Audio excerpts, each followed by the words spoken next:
रात 2 बजे के आसपास ट्रेनें सून, हवा ठहरी हुई। महाराष्ट्र की उस पटरी का नाम सुनते ही गांव वाले ही कांप जाते। लोग उसे प्यार से कहते थे पुरानी पटरी, पर वही लोग रात में पहुंचने से डरते थे। कहते थे कि वहां का आखिरी प्लेटफॉर्म जिंदा और मरा दोनों को एक साथ बुलाता है। अंकित 26 जवान था। मुंबई पुणे की नौकरी से वापस गांव आ रहा था। उस रात उसकी ट्रेन देर से चल रही थी। बजती हुई टिकटों की खनक, थके हुए मुसाफिर और कहीं कहीं सिगरेट की घंटियां। प्लेटफॉर्म पर केवल कुछ लोग थे। स्टेशन मास्टर का बेटा, एक बूढ़ा व्यापारी और एक लड़की जो बार बार अपनी घड़ी देख रही थी। ट्रेन की रोशनी जैसे किसी बड़े दिए की लौ के समान हर चीज को पीली कर रही थी। ट्रेन जब प्लेटफॉर्म पर थमी, अंकित ने देखा आखिरी डिब्बे में कोई खाली सीट पर बैठा हुआ था। उस पर एक काला कोट था और चेहरा आधा अंधेरे में छिपा हुआ था। अंधेरे से टकराते ही वो इंसान उठकर चला गया। उसकी चाल धीमी और टेढ़ी थी, जैसे रास्ते की हर दरार उसके कदमों में गूंज रही हो। ट्रेन चलते ही प्लेटफॉर्म की हंसी हिलोर घट गई। बाहर की हवा अचानक ठंडी हो गई और खिड़की के बाहर जैसे दूर कहीं से कोई फुसफुसाहट आ रही हो। अंकित ने डिब्बे में पीछे मुड़कर देखा। वही काली कोट वाला अब खत्म अहाते के पास खड़ा था, पर उसके पास कोई अन्य यात्री नहीं था। उसने एकदम से मुस्कान दी, पर वो मुस्कान किसी की नहीं थी, जैसे किसी ने आवाज को चेहरे पर रख दिया हो। ट्रेन अचानक धीमी हुई, सीट के पास लगी ट्यूबलाइट चमकीली हुई, फिर झपक कर मंद पड़ गई। डिब्बे में सभी की सांसें थम सी गई। मोबाइल की स्क्रीनें, घड़ियां, सब कुछ जैसे ठहर गया। तभी गियर की खड़खड़ाहट के साथ ट्रेन ने अचानक ब्रेक लगाया। बाहर अंधेरा ऐसा था कि सुई गिरती सुनाई दे। हम सब ने खिड़की से देखा, अगले मोड़ पर एक छोटा सा सुनसान स्टेशन था जो नक्शे पर भी नहीं था। स्टेशन का नाम बोर्ड पर था अंतिम, और ठीक उसके नीचे एक पुरानी धातु की पलक सी लटकी थी जिस पर लिखा था इंतजार कर रहा है। किसी ने कहा, ऐसा स्टेशन यहाँ है भी कैसे? पर कोई उत्तर नहीं आया। ट्रेन खड़ी हुई और दरवाजे अपने आप खुल गए, बिना किसी घोषणा के। हवा के साथ एक गंध आई। गंध नहीं, जैसे पुराने बरसों की धूल और भीगे कपड़ों की दुर्गंध मिलकर कुछ खामोश कर देने वाली खुशबू बना दे। एक एक करके लोग उठे और देखा कि वही काली कोट वाला दरवाजे के बाहर खड़ा है, पर उसके हाथ में एक पुरानी रेल टिकट थी, हजारों साल पुरानी दिखती। उसने अपनी उंगली से टिकट पर कुछ अंक दिखाए। तारीख लिखी थी 0907-1985। टिकट की स्याही जैसे अपनी वजह से नहीं, बल्कि किसी ने उसे लिख दिया हो। अक्षर खुद ही कांप रहे थे। अंकित चिल्लाया, कौन हो तुम? यहां क्या कर रहे हो? काली कोट वाला धीरे से बोला, आवाज में ऐसा सन्नाटा था कि कान खिलखिलाकर खाली हो गए। यहीं से जाने वालों की गिनती करता हूं। हर कुछ साल के बाद कुछ मुसाफिर ऐसे आते हैं जो वापस नहीं जाते। मैं उन्हें बताता हूं कि रास्ता सिर्फ आगे नहीं, पीछे भी है। ट्रेन का इंट्रोड्यूसर फिर बजा, पर रिकॉर्ड की तरह आवाज बादलों में घुलकर बिखर गई। पिछला डिब्बा, आखिरी सीट, इंतजार। कोई स्पष्ट शब्द नहीं था। तभी बाहर से एक आवाज आई, किसी महिला की, जो बोल रही थी, अंकित, अंकित। आवाज आंखें बंद करके भी सुनाई दे रही थी, जैसे कोई तुम्हारे बचपन की याद को गांव के कुएं में गिरा दे। पर अंकित ने देखा कि उस आवाज का स्रोत खाली प्लेटफॉर्म था, पर प्लेटफॉर्म पर कोई नहीं था, केवल एक खंडर भर था, और खंडर की खिड़कियों से ठंडी हवा आ रही थी जो धीरे धीरे किसी की रोशनी नील कर देती। अंकित ने अपनी टिकट चेक की। उसकी टिकट सामान्य थी, पर उसकी पीठ पर किसी ने हाथ रगड़ दिया। उसने पलटा तो देखा कि पीछे की सीट पर वही बूढ़ा व्यापारी अब गायब था। व्यापारी के जाने का कोई निशान नहीं था, केवल उसकी टोपी प्लेटफॉर्म पर पड़ी थी, और टोपी के नीचे एक छोटा सा सैंडल था, जिस पर खून नहीं बल्कि मिट्टी जमी थी, जैसे कोई बहुत पहले पैर धोकर निकला हो। डिब्बे की खिड़की पर अचानक कोई चीज लिखी हुई नजर आई, धुंधली, जैसे कोई बाहर से नेल की नोक से खींच कर लाया हो। वो लौट कर आएगा। अक्षर कांप रहे थे। सबके दिलों की धड़कन तेज हो चली। कुछ लोगों ने कहा कि हमें उतरकर यहां से भाग जाना चाहिए, पर ट्रेन का ब्रेक गहरी तलवार जैसी लगी थी। किसी ने खिड़की खोलकर देखा तो बाहर जमीन पर कई कई जोड़े जूते पड़े थे, पर कोई पाँव नहीं, जैसे जूते नहीं किसी को खींच लिया हो। अचानक प्लेटफॉर्म से एक धीमी सी गूंज उठी। किसी ने पुरानी बेंच पर थपकी दी। आवाज से लगा जैसे किसी ने बहुत लंबा सोया हुआ व्यक्ति जगा दिया। उसी आवाज के साथ हवा में बार बार दो ही शब्द लहराने लगे, वापस, वापस। और उन शब्दों में इतनी सख्ती थी कि शीशे फटते फटते रह गए। एक और चमत्कार जैसा हुआ। आखिरी डिब्बे के बाहर वाली दीवार पर एक तस्वीर टंगी थी। तस्वीर में वही काली कोट वाला और उसके साथ कई यात्री थे, पर तस्वीर की तारीख उसी 0907-1985 की थी। और हर चेहरे की आंखें, वो खाली, बिना रोशनी की आंखें, सीधे उन यात्रियों की तरफ देख रही थी जो आज डिब्बे में बैठे थे। अंकित की गर्दन पर ठंडक का एक झटका आया। उसने नोटिस किया कि तस्वीर में उसका चेहरा भी था, पर वो सोचने लगा कि ये कैसे मुमकिन है, मैं तो आज ही आया हूं। तस्वीर में उसकी आंखें शांत थीं, पर आंखों के कोनों में जैसे कोई हंसी दबा हुआ था।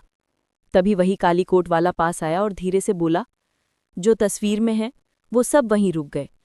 कुछ चलते हैं, कुछ लौटते हैं, पर कई बार कोई रास्ता सिर्फ पहुंचने का नहीं होता, वो लौटकर भी बुलाता है। उसकी आवाज ने ऐसे किसी प्रतिज्ञा की तरह कहा कि किसी के पास किसी चीज को टालने की शक्ति नहीं रही।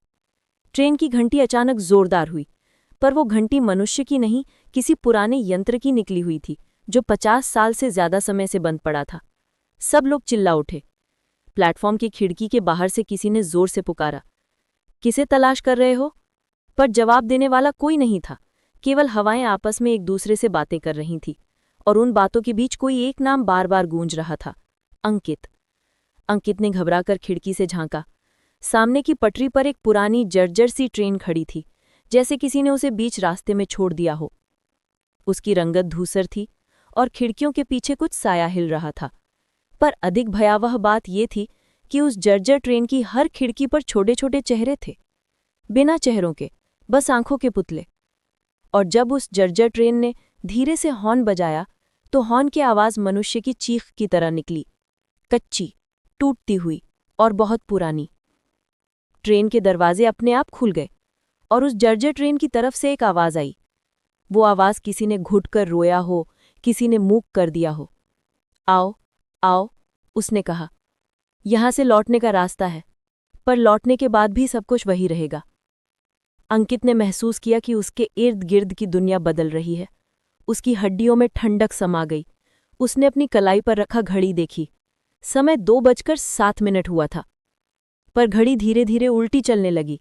सेकंड, मिनट, सब उल्टे हो गए। और तभी वो महसूस कर पाया कि ट्रेन अब हिल नहीं रही थी, बल्कि वो उससे अलग होकर किसी और आयाम की ओर बढ़ रही है। डिब्बे में सब कुछ अब शांत था, पर उस शांति के भीतर एक आवाज बार बार फुसफुसा रही थी, जो ऊपर से आता है हमेशा नीचे नहीं जाता। और तभी डिब्बे की लाइट चमकी और एक भारी थरथराहट हुई, जैसे कोई बड़ा दरवाजा कहीं से खुला हो। डिब्बे की लाइट बंद हो चुकी थी। चारों ओर सन्नाटा, बस लोहे की पटरियों से आती गहरी टिक टिक की आवाज। अंकित ने जब आंखें खोली तो ट्रेन चल नहीं रही थी, पर पटरी के नीचे से हवा बह रही थी, और वो हवा ठंडी नहीं, मृत थी। खिड़की से बाहर झांका तो देखा प्लेटफॉर्म वैसा नहीं था जैसा पहले दिखा था। अब वहां बोर्ड नहीं, नाम की जगह जलते अक्षर थे, आ, ते, म। हर अक्षर जलकर बुझता और फिर खुद से लिखा जाता।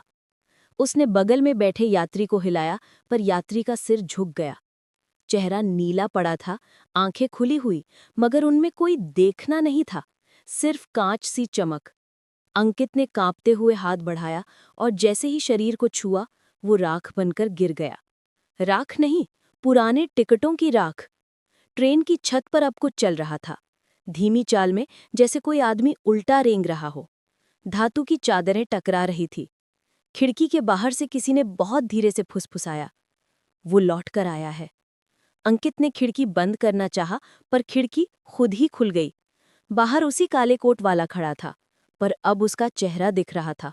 आंखें नहीं थीं, बस दो धुंधले गड्ढे। उसके होंठ हिल रहे थे, पर आवाज नहीं आ रही थी। हवा में आवाज किसी और दिशा से आई। हर ट्रेन एक बार अंतिम प्लेटफॉर्म से गुजरती है, कुछ मुसाफिर वहीं उतर जाते हैं। अंकित ने सीट पकड़ ली, दिल तेजी से धड़क रहा था। डिब्बे की दीवार पर पुरानी तारीखें उभरने लगीं, 1985, 1992, 2007, 2020। हर तारीख के नीचे लिखा था, वापस नहीं आए। अचानक पूरी ट्रेन हिली। पहियों की आवाज नहीं थी, चीख की थी। अंकित ने देखा सामने की खिड़की में अब शीशा नहीं था, बल्कि पानी सा पारदर्शी धुआं। और उस धुएं में उसने खुद को देखा, पर वो खुद नहीं था, वो मरा हुआ अंकित था। चेहरे पर वही टिकट जली हुई थी जिस पर तारीख 9/7/1985 लिखी थी। वो चीखा, मैं यहाँ कैसे आया? काले कोट वाला बोला, हर मुसाफिर सोचता यही है, पर जिस ट्रेन में तुम बैठे हो वो कभी पहुंचती नहीं, सिर्फ यात्रियों को गिनती में जोड़ती जाती है। उसने जेब से वही पुरानी सीटी निकाली और धीरे से बजाई। सीटी की आवाज इंसानी नहीं थी। उस आवाज के साथ ट्रेन के सारे डिब्बों की खिड़कियां टूट गई। हर टूटी खिड़की से धुआं बाहर निकला और धुएं में चेहरों की कतारें, हजारों लाखों चेहरे, जो सब मुस्कुरा रहे थे, लेकिन आंखें बिना रोशनी के। अंकित अब दरवाजे की ओर भागा, पर दरवाजा अब लोहे का नहीं था। वो दरवाजा एक पुराने मुर्दा घर का दरवाजा बन गया था। उस पर लिखा था, वापस आने वालों का स्वागत नहीं होता। पीछे मुड़कर देखा, डिब्बे की सभी सीटों पर अब यात्री नहीं, साये बैठे थे। हर साया किसी की जगह बैठा था और हर साया उसके नाम से फुसफुसा रहा था, अंकित, अंकित। सैकड़ों बार ट्रेन फिर से चल पड़ी, लेकिन अब पटरियों की आवाज नहीं थी। उसकी जगह थी टिक टक, जैसे समय उल्टा चलने लगा हो। लास्ट सीन में बाहर अचानक रोशनी दिखी। एक और ट्रेन पास से गुजरी, पर वो ट्रेन जिंदगी की थी। उसमें अंकित के दोस्त बैठे थे, जो उसे खोज रहे थे, पर उनके मोबाइल पर जो आखिरी मैसेज आया था वो अंकित का ही था। मैं पहुंच गया हूं, अंतिम प्लेटफॉर्म पर। कहानी वहीं से शुरू होती है जहां अंकित ने मैं पहुंच गया हूं का आखिरी मैसेज भेजा था, पर किसी को नहीं पता था कि वो मैसेज दूसरी दुनिया से भेजा गया था। मुंबई के सेंट्रल स्टेशन पर अंकित के दोस्त रवि और सोहम उसकी खोज में थे। अंकित की ट्रेन सह्याद्री एक्सप्रेस तो आई थी, पर उसका आखिरी डिब्बा नहीं था। रेलवे रिकॉर्ड में लिखा था, डिब्बा नंबर D7 मेंटेनेंस के लिए अलग किया गया। लेकिन असली डर यहीं शुरू हुआ, क्योंकि यात्रियों की लिस्ट में अंकित शर्मा का नाम दर्ज था और उसे उतारने वाला कोई नहीं था। दोनों दोस्त उसी रात उसी रास्ते पर पहुंचे। वही सुनसान ट्रैक, वही अंतिम प्लेटफॉर्म का मोड़। रात के 2 बज रहे थे और हवा में वही अजीब सी लोहे की गंध। रवि बोला, यहाँ कुछ गड़बड़ है। मेरे फोन में GPS सिग्नल बार बार गायब हो रहा है। तभी दूर से आवाज आई, टिक टिक टिक, जैसे पटरियों पर ट्रेन आ रही हो। पर जब उन्होंने टॉर्च मारी, कोई ट्रेन नहीं थी, बस जमीन पर पड़े हुए पुराने टिकट, जिन पर वही तारीख थी, 09/07/1985। सोहम ने एक टिकट उठाया। जैसे ही उसने उसे पलटा, नीचे जमीन से ठंडी हवा उठी और किसी के फुसफुसाने की आवाज आई, उसे वापस मत बुलाओ। दोनों लड़के डर से पीछे हटे, पर अचानक ट्रैक की दिशा में एक झिलमिलाहट हुई, जैसे कोई ट्रेन आ रही हो। पर उसकी हेडलाइट नीली थी और उसके इंजन की आवाज मशीन नहीं, इंसान की चीख जैसी थी। वो वही ट्रेन थी, सह्याद्री एक्सप्रेस, लेकिन पुरानी, जंग लगी, और उसके हर डिब्बे पर खून के निशान थे। उसकी खिड़कियों के अंदर साये बैठे थे और उनमें से एक साया बार बार हाथ हिला रहा था। वो अंकित था। रवि चिल्लाया, अंकित, अंकित। अंकित ने बाहर झांकने की कोशिश की, पर उसके चेहरे पर अब धुंध का जाल था। उसके होंठ हिल रहे थे, पर आवाज नहीं निकल रही थी। तभी पीछे से वही काली कोट वाला आदमी आया। उसके हाथ में पुराना लालटेन था। उसने कहा, वो अब इस दुनिया का नहीं, तुम्हें भी देर नहीं करनी चाहिए। हर बार जब कोई उसे बुलाता है, एक नया नाम इस प्लेटफॉर्म में जुड़ जाता है। सोहम ने डरते हुए पूछा, तुम कौन हो? आदमी बोला, मैं स्टेशन मास्टर था, 1985 की उसी ट्रेन का। हम सब लौटने की कोशिश करते हैं, पर रास्ते हर बार हमें यहीं लाकर रोक देते हैं। इतना कहकर उसने लालटेन आगे बढ़ाई। उस रोशनी में ट्रैक पर किसी का साया पड़ा। वो रवि का था, लेकिन साय के हाथ में मोबाइल नहीं, बल्कि पुराना टिकट था, और टिकट पर उसका नाम लिखा हुआ था, रवि देशमुख, 2025। अचानक ट्रेन ने सीटी मारी, पर उस सीटी में हजारों लोगों की चीखें थीं। धरती कांप उठी, लालटेन हुज गई, और जब आंख खुली, सोहम अकेला खड़ा था। रवि गायब था। सिर्फ पटरियों के किनारे उसकी टॉर्च पड़ी थी और उसके मोबाइल स्क्रीन पर वही आखिरी मैसेज चमक रहा था, मैं पहुंच गया हूं, अंतिम प्लेटफॉर्म पर। पिछले भाग में रवि गायब हो चुका था। बस पटरियों पर उसकी टॉर्च और मोबाइल में लिखा आखिरी मैसेज कि मैं पहुंच गया हूं अंतिम प्लेटफॉर्म पर। अब बचे थे सिर्फ 2 नाम, सोहम और अंकित की याद। पर इस रात वो दोनों फिर मिलने वाले थे, मगर जिंदा और मुर्दा दुनिया के बीच। भोर से पहले की खामोशी। सोहम को किसी ने छुआ, पीछे पलटा, पर कोई नहीं था। हवा से धूल उठी और प्लेटफॉर्म की दीवार पर किसी ने उंगली से लिखा था, अभी 1 टिकट बाकी है। रात 3:15 बज रहे थे। पटरियों से उठती आवाजें अब इंसानी बोल बन चुकी थीं। चलो, देर हो रही है। वो आवाज कहीं से नहीं, बल्कि जमीन के नीचे से आ रही थी। सोहम के सामने वही पुराना डिब्बा खड़ा था, D7, जिस पर मेंटेनेंस का निशान था, लेकिन अब उस पर खून से लिखा था, बोर्डिंग ओपन। वो डिब्बा खुद ब खुद खुला और भीतर से ठंडी हवा का झोंका निकला, जिसमें हजारों सूखी टिकटें उड़ रही थीं। हर टिकट पर किसी का नाम, पर किसी का अंत नहीं। स्टेशन मास्टर की वापसी। वही काली कोट वाला आदमी फिर दिखा, पर अब उसका चेहरा अंधेरे में नहीं था, आधा जला हुआ, आधा गायब। उसने धीरे से कहा, मैं लौटना चाहता था, लेकिन जिसने प्लेटफॉर्म बनाया उसने कहा, हर लौटने वाला अगला मास्टर बन जाता है। अब मेरी ड्यूटी खत्म, तुम्हारी शुरू। सोहम पीछे हटा। नहीं, मैं बस अपने दोस्तों को ढूंढने आया हूं। काली कोट वाला मुस्कुराया, उसकी मुस्कान में आग की झिलमिलाहट थी। तुम्हारे दोस्त लौट चुके हैं, बस तुम्हारी ट्रेन देर से है।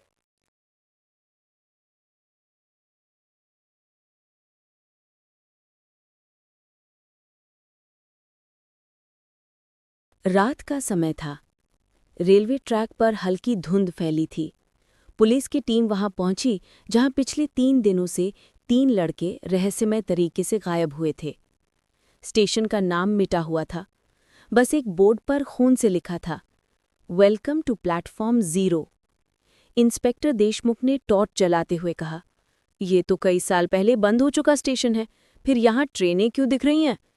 अचानक हवा में एक सायरन गूंजा। सामने से वही पुरानी D7 कोच वाली ट्रेन आई, बिल्कुल खामोश, बिना इंजन की। उसने देखा, डिब्बे के अंदर 3 साए बैठे हैं, अंकित, रवि और सोहम। उनकी आंखें बंद थीं, मगर चेहरे पर हल्की मुस्कान थी। और दीवार पर लिखा था, हर हादसा मौत नहीं होता, कुछ हादसे टिकट बन जाते हैं। इंस्पेक्टर ने डिब्बे का दरवाज़ा खोला, पर अंदर सिर्फ राख थी। हर सीट पर एक आधा जला हुआ टिकट और बीच में एक पुराना स्टेशन मास्टर का कोट पड़ा था। वो कोट खुद हिलने लगा। अंदर से आवाज आई, डर मत, मेरी ड्यूटी खत्म हुई, अब तुम्हारी शुरू। देशमुख पीछे हटा, पर उसके पीछे दरवाज़ा बंद हो चुका था। डिब्बा हिलने लगा और प्लेटफॉर्म पर वही स्पीकर आवाज देने लगा, नया station master Deshmukh, platform 0 active. कहा जाता है, वो स्टेशन पहले एक हादसे की जगह थी, जहां 1972 में एक भरी ट्रेन पलटी थी। उसमें मरे हुए यात्रियों की आत्माएं आज तक वहीं भटकती हैं। हर साल अक्टूबर में वो ट्रेन फिर निकलती है, नए मुसाफिरों को अपने साथ लेकर। अब वहां कोई गार्ड नहीं, कोई टिकट चेकर नहीं, बस मौत ही गेटकीपर है।